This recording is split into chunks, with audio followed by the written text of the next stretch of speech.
Here's some of the stories trending this week at NASA.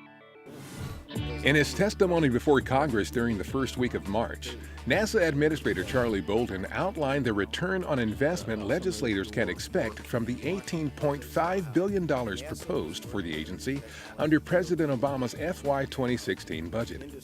The funding allows NASA to continue on the journey to Mars with development of vehicles and technologies needed for unprecedented human missions, first to an asteroid and then on to the Red Planet. The budget request and current contract schedules support certification by the end of 2017 of commercial vehicles being developed to launch American astronauts from U.S. soil on round-trip missions to the International Space Station.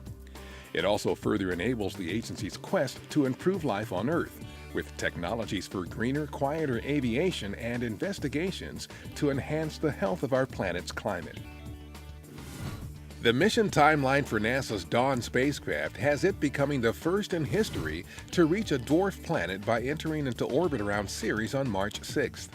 Located in the main asteroid belt between Mars and Jupiter, Ceres is the largest unexplored world of the inner solar system.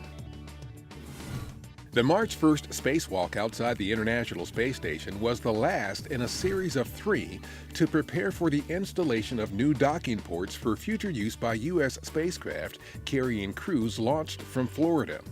During the spacewalk, NASA astronauts Terry Virts and Barry Wilmore completed the installation of 400 feet of cable and several antennas associated with the Common Communications for Visiting Vehicles system known as C2V2. NASA astronaut Scott Kelly and Expedition 43 crewmates Gennady Padalka and Mikhail Kornienko of the Russian Federal Space Agency are in Star City, Russia for training and other activities prior to their launch to the ISS later this month. The trio is scheduled to launch on March 27th Eastern Time aboard a Soyuz spacecraft to the station, where Kelly and Kornienko will become the first crew to spend a year aboard the ISS, conducting research on the effects of long-duration space travel on the human body. During one of several post-flight appearances in the Washington, D.C. area, NASA astronaut Steve Swanson, who served aboard the space station as a flight engineer for Expedition 39 and commander during Expedition 40 in 2014, accompanied U.S. Department of Agriculture Deputy Secretary Krista Harden on a visit to Gwynn Park High School in Brandywine, Maryland. They spoke to students about science, technology, engineering, and mathematics, and the connection with the future of agriculture, including Swanson's research in vegetable plant growth aboard the ISS.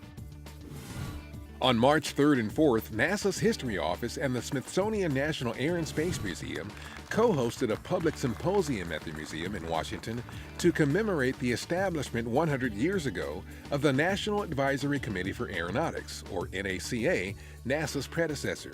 The symposium featured words from NASA Administrator Charlie Bolden, a panel discussion moderated by the agency's chief historian Bill Berry, and more. Congress established the NACA to pursue excellence in aeronautics.